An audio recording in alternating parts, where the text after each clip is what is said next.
What if I told you that one philosopher, sitting in Europe during the chaos of 1918, predicted the decline of Western civilization almost perfectly? Not just wars, not just economic collapse, not just political instability, but something much deeper.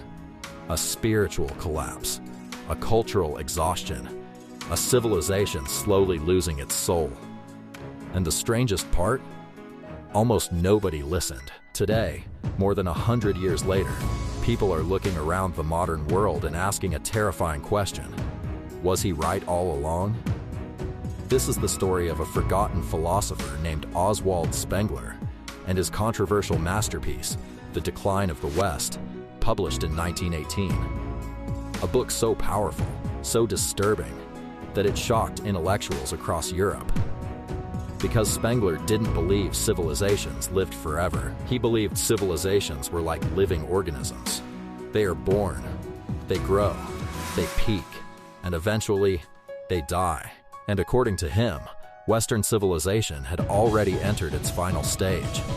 Tonight, we're going to explore his theory, why millions of people are suddenly talking about it again, and whether modern society is unknowingly repeating the exact same patterns that destroyed every great civilization in history. But before we begin, take a moment and look around. Political division, mental health crises, falling birth rates, loneliness, cultural confusion, endless entertainment, but very little meaning. For many people, it feels like something is breaking, and maybe that feeling isn't accidental. Welcome to the Book Lens, Chapter 1, The Man Who Saw Something Dark Coming to Understand the Modern Crisis. We first need to understand the man behind the warning. Oswald Spengler was born in Germany in 1880. He wasn't a politician. He wasn't a celebrity. He wasn't even particularly famous during most of his life. But he was obsessed with history. Not small history, not dates and battles. He wanted to understand the big pattern behind human civilization itself. Why do empires rise? Why do they collapse? Why does every civilization eventually fade away? And during the early 1900s, Europe looked unstoppable. Science was advancing rapidly. Technology was exploding. Industry was transforming society. European powers controlled huge parts of the planet. Most people believed Western civilization was entering an age of permanent progress. But Spengler disagreed. Deeply. Then came World War I. Millions died. Europe descended into chaos. And suddenly, the confidence of Western society began to crack. In 1918, during the aftermath of the war, Spengler published the first volume of The Decline of the West. The reaction was explosive. Some people thought he was a genius. Others thought he was insane. Because Spengler claimed something shocking, Western civilization was not progressing upward forever. It was aging. And old civilizations behaved differently from young civilizations. That idea terrified people. Because if he was correct, then decline wasn't temporary. It was inevitable. Chapter 2. Civilizations are like living creatures. Spengler believed civilizations behave almost like biological organisms. Think about a human life. There is childhood, youth, growth, strength, peak power, then aging, then decline. According to Spengler, civilizations follow the same cycle. First comes culture. This is the creative stage. Art explodes. Philosophy grows. Religion becomes powerful. Architecture becomes beautiful. People feel connected to a higher purpose. Society feels alive. Then comes civilization. And according to Spengler, civilization is actually the final phase before collapse. This was his most controversial idea, because modern people usually think civilization means success. But Spengler believed civilization meant exhaustion. A culture stops creating. It becomes mechanical, materialistic, obsessed with money, technology, and expansion. Spiritual energy fades. People become disconnected from meaning. Everything becomes larger, but emptier. Massive cities rise. Politics becomes chaotic. Entertainment replaces wisdom. And eventually, society becomes too complex, too divided. and too spiritually weak to hold itself together. Sound familiar? That's why people today are rediscovering Spengler, because many believe modern society looks disturbingly similar to the final stages he described over a century ago. Chapter 3. The warning signs of decline. Spengler believed declining civilizations show very specific symptoms, and honestly, some of them feel almost uncomfortable to talk about today. First, people lose faith in higher meaning. Religion weakens, traditions collapse, shared moral values disappear. Society becomes increasingly individualistic. Second, politics becomes extreme. People stop trusting institutions. Every issue becomes emotional. Society divides into competing tribes. Third, money dominates everything. According to Spengler, late civilizations become obsessed with economics, finance, and material success. Human value becomes connected to wealth and status. Fourth, culture becomes repetitive. Movies recycle old ideas. Music becomes increasingly commercial. Art loses deeper meaning. Civilization keeps producing content, but very little genuine creativity. And finally, people become exhausted, not physically, spiritually. A society that once believed in greatness slowly begins losing confidence in itself. And this idea appears again and again in modern discussions about societal collapse. Chapter 4. The Roman Empire. Parallel. Whenever people talk about collapsing civilizations, one empire always returns to the conversation: Rome. The Roman Empire once looked eternal. Its armies dominated continents.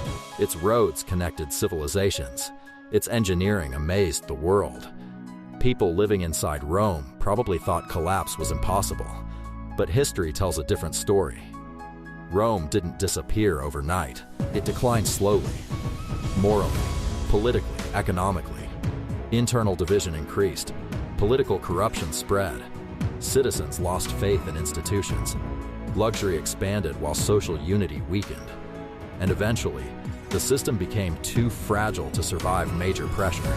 Many historians today warn that civilizations often collapse internally before they collapse externally. That's one reason people compare modern Western society to late Rome. Not because history repeats perfectly, but because human patterns repeat. And Spengler believed those patterns were unavoidable. Chapter 5. The modern world now. Here's where things become unsettling. Look at the modern world carefully. People are more connected than ever digitally, yet loneliness is exploding. We have unlimited entertainment, yet depression and anxiety continue rising. Technology advances every year, yet millions feel emotionally lost. Birth rates are collapsing across many Western countries. Trust in institutions continues falling. Political polarization keeps increasing. Social media constantly pushes outrage, fear, and division. And many people feel trapped in a world moving faster and faster without knowing where it's actually going. Some researchers describe modern civilization as a system under growing stress. Spengler would probably say this is what happens when civilizations enter old age. The external structures remain powerful, but the internal spirit weakens. And that may be the scariest kind of collapse, because it happens quietly. Chapter 6. Why people are rediscovering Spengler. For decades, many academics dismissed Spengler. They believed history was moving toward endless progress. But recent global crises changed that confidence. Economic instability, cultural division, global uncertainty, wars, mental health epidemics. Suddenly, the idea of civilizational decline no longer feels impossible. Even online communities are increasingly discussing whether modern society is entering a dangerous phase of instability. Now, this doesn't mean collapse is guaranteed, and it definitely doesn't mean civilization suddenly disappears tomorrow. History is more complicated than that, but Spengler forced people to confront a terrifying possibility. What if civilizations are not permanent? What if no empire escapes history forever? And what if the modern world is not the beginning of history, but the late stage of something much older? Final chapter. Can civilization be saved? So, was Spengler correct? Honestly, nobody truly knows. Some historians argue his theory is too simplistic. Others believe he identified patterns humanity keeps repeating.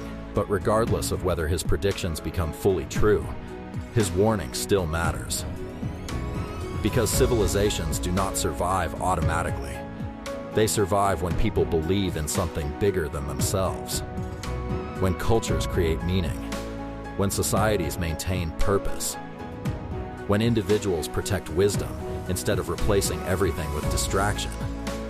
History shows that great civilizations can collapse, but history also shows that humans can rebuild. Again and again.